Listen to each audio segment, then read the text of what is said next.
Mohanlal is so ഗോട്ടഡ് that അദ്ദേഹം ചെയ്യുന്ന performance ഒക്കെ നമുക്ക് ഭയങ്കര സാധാരണയായി കഴിഞ്ഞു. ജിത്തു ജോസഫ് എന്നുള്ള സംവിധായകന് അങ്ങനെ തോന്നിയിട്ടുണ്ടോ? ഇത് സാധാരണ ഏറ്റവും ബുദ്ധിമുട്ട് അവിടെയാണ്. മോഹൻലാൽ എന്ന് പറയുന്ന നടൻ വേറൊരു ലെവലിലേക്ക് വരുന്നത്. അതേ ഇനി എന്ത് ചെയ്താലും അത് മോഹൻലാലല്ലേ, അദ്ദേഹം അത് ചെയ്യുമല്ലോ എന്നായിപ്പോയി.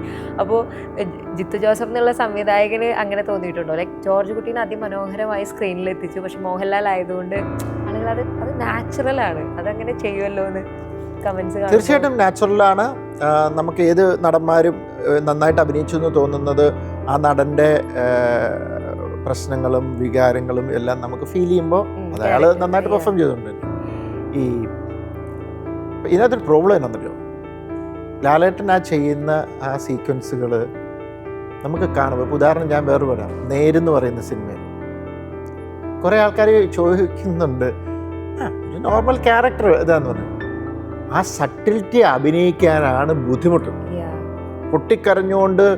കരഞ്ഞുകൊണ്ടോ അല്ലെങ്കിൽ ഭയങ്കര ആക്രോശിച്ചോ അടിയും ബഹളോ അങ്ങനെയുള്ളതെല്ലാം ഒരു സ്ഫോടകാത്മകമായ രീതിയിലൊക്കെയുള്ള ക്യാരക്ടറൈസേഷനൊക്കെ കുറച്ചുകൂടെ ചെയ്യാൻ എളുപ്പമാണ്.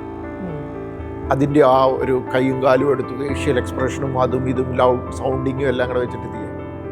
പക്ഷേ സട്ടിലായിട്ട് മനസ്സിൽ നമ്മുടെ ഉള്ളിലുള്ള സാധനങ്ങൾ ചെയ്യുന്ന സട്ടിലായിട്ടുള്ള റിയാക്ഷൻസ് ഉണ്ട്, അതാണ് ഏറ്റവും ബുദ്ധിമുട്ട്. അതാണ് ലാൽ സാറിൻ്റെ പ്രത്യേകതയും.